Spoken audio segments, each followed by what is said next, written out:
pretty hairy though, like it definitely gets your heart racing, and not in a good way.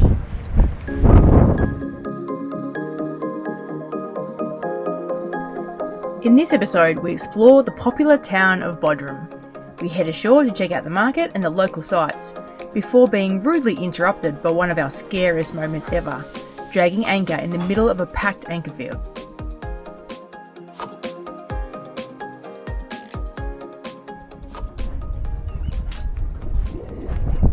We made it into Bodrum and have found an anchorage. It's a bit windy and there's lots of boats in here. I understand that this part is like the nightclub strip, so it could be a bit noisy. And there's some other spots we could try if tonight is too noisy. But it looks really cool. Seeing the castle coming in is really cool. The castle's just there, so we may have to go and visit that at some stage. Today is Friday, and that is also the day of the Bodrum Fruit and Veg Market. So we're going to head in now to have a look.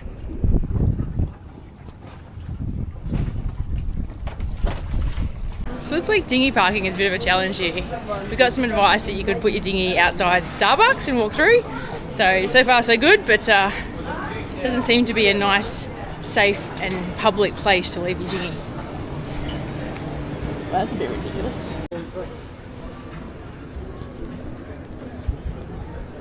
Pretty sure we found the market.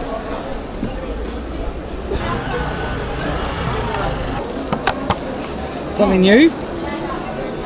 Stuffed courgettes, she assured me. So zucchini flowers. The other one, stuffed cabbage. I'll try that one. Oh, yum. Yeah.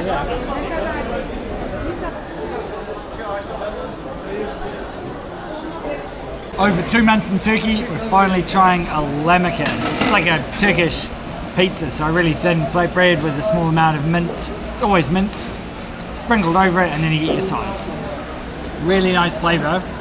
It's incredibly thin, though, like amazingly thin. Getting some essentials. We've got oranges, tomatoes, onions. I'm not sure what else we'll find. Probably olives, cheese. It's a good little market, this one. It's making men time. We are here in Bodrum, and during the sail in yesterday we ripped a part of our sailbag off with Reef One, and I've just been up here having a look at it, and don't think we're the first people to do this. It's been repaired before. It's okay, it's going to get repaired again. I've had to get the full riggers kit out, but it is now working. I think we're going to have a pretty strong repair.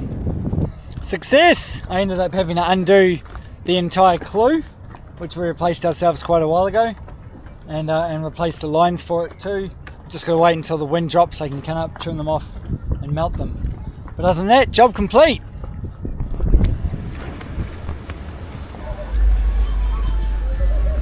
Because it's so windy today, Kel and I have decided to do separate tourism days. Not ideal. So she's been 3 or 4 hours in town this morning while I repaired the sailbag, and yeah, it's really picked up now. It's blowing well over 30 knots in gusts, so she's going to stay, look after Dakini, maybe go for a swim, and I am going to see how many of these tourist attractions in Bodrum I can tick off. One decision we've made is we're not visiting the castle. It's €23, and everything we've read about it suggests that it's not really worth it. So I'm going to visit some of the cheaper and older sites, such as the Mausoleum, hopefully the ampitheatre. First I'm just going to have a quick pop round and see what this extra part of the marina is all about. Turkey does these public beaches so well, at least in comparison to my brief experience in Italy.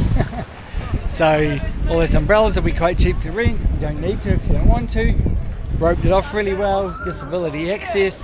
There'll be a small public cafe that sells food at what I'd say is probably half the price of what it would normally be for that location. So because it's beachside, it's still quite expensive, but half as much as a private restaurant would charge. Everyone's having a great time, and as you can see, the water is super clear. Well done, Turkey. Just realised the Mausoleum archaeological site closes at 5, so now I'm hustling.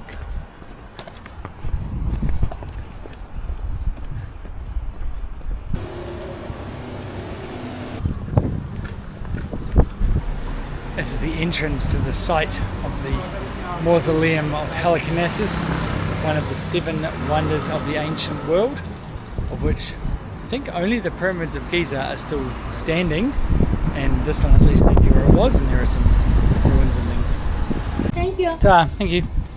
You can track inflation in Turkey by how much more expensive tourist attractions get, because they are all, or a lot of them are €3. Pretty sure €3 was like 100 lira when you arrived. Now it's 109 something. Alright. So somewhere down here is the tomb chamber itself, or Mausoleus' tomb chamber. Unfortunately it is very, very hard to visualise what you're looking at or what anything would have been. I guess you just get a understanding of the sheer scale of the building when you're down in the basement like this. Pretty sure this is one of the wonders you build in Civilization and Seven Wonders and all those other games. The sheer size of these columns is so impressive. As near as I can make out, what they've done is they've used sort of slate walls to represent where the walls would have actually been and left little holes in them so you can see through to the foundation, so you can understand why they know as much about the building as they do.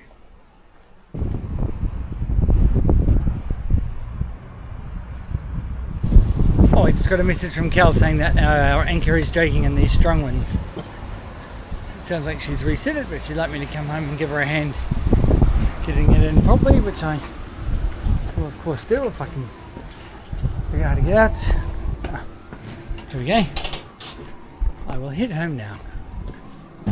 I just finished a chat with Kel, so she dragged really quickly in the end, and so I ended up having to weigh anchor, and it's just too windy out there for her to re-anchor by herself. So she's going to motor around, and then when I get to somewhere that I can be picked up, might actually just swim out and then come back in with the dinghy to pick up my stuff.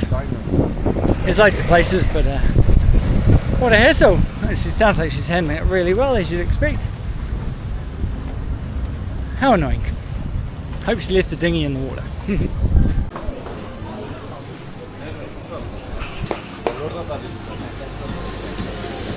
We dragged anchor, but there's a story behind it. So we knew that the wind was going to pick up to sort of almost 30 knots, which is not huge, but it's a fair bit for a boat at anchor like ours. So we left one of us on board. I got this morning to go and wander around town, and Al got this afternoon. Of course, when Al was gone, I was down in the bathroom. I think I was getting my tweezers or something, and I hear this beep, beep, beep, beep on the anchor alarm, and I come up to see the boat that was 30 metres behind us, about 30 metres in front of us, and we have just flown. Lots of lessons for us. It's the first time we've dragged anchor. I think the interesting thing for us was how fast it happened. From when the alarm went off, I came straight up and we were already 40 or 50 metres in the wrong direction. The anchor then grabbed again. However, we weren't in a spot we could stay because we were swinging and we could have swung into other boats. So then I just had to manage juggling, bringing the anchor up slowly while trying to keep the boat in a direction that wasn't going to interfere with other boats that were around. And it was at about 25 knots at this stage, so we're a catamaran with lots of windage, so we're flying all over the place. So it was a bit hairy. At the same time, I sort of messaged Al and said, okay, time for you to come back. Because while it was okay to keep the boat safe, I had the engines up and running, I had the anchor up, and I was just cruising around the anchorage. It was a bit too hairy to anchor by myself. So you need 2 people to do that safely because our anchor doesn't have a remote at the helm. So that was our experience of dragging anchor. Real scary, but a really good experience for us. It's never happened before, and I guess there'll be lots of lessons learned out of it. I'm not sure how we could have prevented it, except for putting way more chain out, and we've done that now. We had, 5-to-1 Al, at least? Oh yeah, but yeah, 5-to-1. Yeah, so we had tons of chain. We had 5-to-1 scope. The wind, though, has swung in a different direction, so it's possible that the anchor, when it was sort of swinging around, is just dislodged, and there is a little bit of weed. We tried to avoid the weed and anchor on grass, but I'm not sure we got that exactly right. Yeah, we tried to avoid the weed and anchor on sand, but I'm not sure that we got that exactly right. I have seen a few other boats pick up and re-anchor today, and a few people try and anchor and had to anchor 2 or 3 times. So obviously there's not the best holding here, but yeah, a little bit hairy, but we are totally unscathed. And then the next problem we had was I had the boat on the back of Dakini and Al was ashore, but I couldn't leave Dakini to go and pick Al up, so I had to drive as close as I could next to a wharf and he just had to jump off the wharf and swim across. Luckily by this stage I managed to handle it relatively well, and he only had to swim about 20 metres. Or he'll probably tell you it was 100 metres. It was only about 20 metres. 5 metres? Yeah, I tried to get as close as possible, so he just had to... You got really close. He just had to jump in and swim across. So all is well that ends well, but lots and lots of good lessons there, I think, for us. Yeah, it sounds like, I mean, Kel did amazingly well, I think, and I'm super proud. I think we laid the anchor out in a completely opposite direction because of the wind when we arrived here yesterday. We did hit sand, but it's notoriously bad holding, and I think the wind's just spun us around completely. We've popped our own anchor out at one of the extremes of our swinging on the bridle, and once it's gone, it just picks up a whole bunch of weed, and it actually had a massive amount of astroturf, of all things, stuck to the end of it. So there's no way it was going back down. There's a golf driving range somewhere missing its practice tees. Probably should have put 50 metres out when we first arrived, knowing that it was going to be a bit windy, but even that, because the anchor was lying in completely the opposite direction, even that probably wouldn't have held. So the thing we did right was we left someone on board the boat. Yeah, it has proved to be the right decision, I guess, doesn't it? It shows you that we do need that in 25 or above knots of wind, or if it's not great holding. So yeah, now we get to watch everyone else. I sort of have spent a bit of time this afternoon watching other people try to anchor, and they're all having lots of challenges as well. So yeah, just one of those days, one of those conditions that we have to deal with being boat owners now.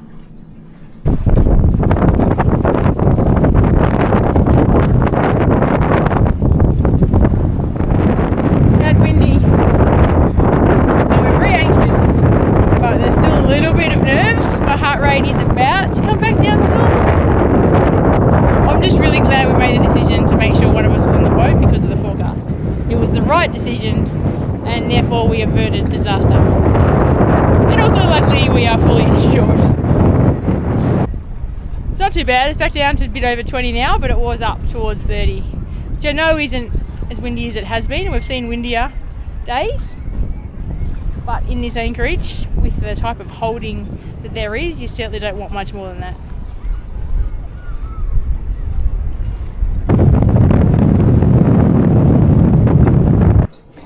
It did tell me one thing though, it would be really good to have a remote anchor control from the helm, because having to sort of steady the boat into the wind and then run up forward to take some anchor in, at the same time the ship's head was coming off, and you couldn't sit at a spot where it would stay while you were bringing the anchor in, so you had to keep running back and forth. So it definitely makes me want a remote control, anchor control at the helm station more. Might be a good winter project job for us.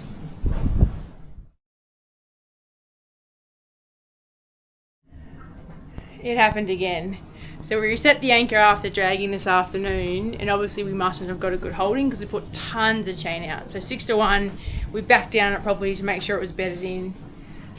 We did everything you meant to do. A big gust came through and off we went again. Luckily we were ready for it, so we reacted really quickly, got the engines up and have moved to a new spot. Hopefully this end of bay's got better holding, and the other thing is there's less vessels up here, so if we do drag we've got a bigger reaction time. Pretty hairy, but we've effectively got 7 to 1 scope, so for 10 metres of depth and we've got 70 metres out. So we've dug the anchor in, we've reversed down on it, we've done everything you meant to do, and we've had a look, and this is meant to be decent holding up this end, so fingers crossed. If we drag again tonight, we're probably just going to go to sea because we feel very comfortable and very safe out at sea. It's in these anchorages with the high winds that it becomes a bit hairy. There's a few other vessels moving around too, so I think there's a few people having some problems. So it might be a little bit of a sleepless night. Hey! How's your night going? Do a really good job of that. What happened? I didn't get a very good spot. This is the sort of night when it's not completely 99% of the time it's awesome, but right now, not fun. There's just that little bit of concern, a little bit of safety concern, as we can't rely right now on the anchor being set, even though we've done all the right things. So we just have to set all the alarms, we have to trust ourselves. We're in our new position. Put a bit more distance between us and some of the other boats. And I don't know really what's quite going on, unless it is just the bottom, because we've had winds higher than this and never had an issue, never moved. So it must just be something to do with the bottom type. We did read there's some challenges here, but out of an abundance of caution, because the wind is meant to stay above sort of 30 knots in the next few hours. I'm going to stay up, do the first shift, and when I get tighter after a few hours, I'll go and grab Al, just to make sure we're okay, because it's a little bit hairy in here. We don't want to risk the boat. I prefer to have a sleepless night than to do any damage. And to be fair, and this is the first time in the entire time I've flown the boat that we've ever had to worry about this. It's been generally pretty calm, and we've had big winds. She's held really well, so there's definitely something different about this little anchoring spot. Pretty hairy though, like it definitely gets your heart racing, and not in a good way.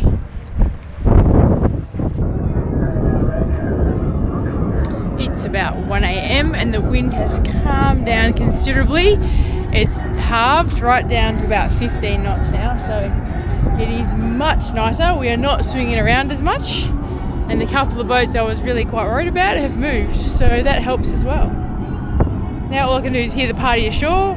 It is 1 AM, so I'm going to jump into bed. All my alarms are set, so we should be good. And Al doesn't need to do a shift, I don't think, because I think it is died down at just the right time. But I might get him to just do a little check every once in a while anyway. Thank God. Phew. Certainly not the day I was after, but all good. The Maltimi continues to blow. Goodness me, what a nasty couple of nights we've had here in Bodrum. So we are now heading in. We're going to do hopefully our last pump out here in Turkey if these boats give us some room to get in. And then we're going to try and make our way a little bit further down the coast, even though the northerly continues.